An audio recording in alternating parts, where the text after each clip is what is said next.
Hey everyone, welcome back to our channel. In this video, I'm going to show you on how to fix movie sound problem on Telegram application.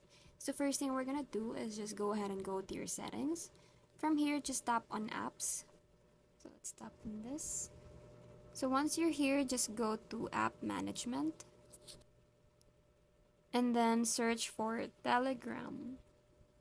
Tap on that.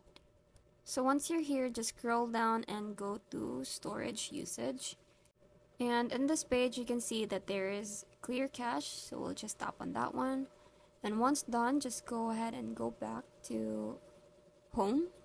And so if the issue still persists, then go to Play Store or App Store, search for Telegram so that we can update the Telegram.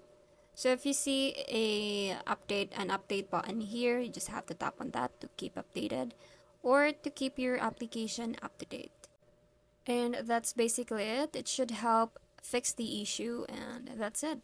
I hope you found this video helpful. Thank you for watching, and I'll see you in the next one. Bye!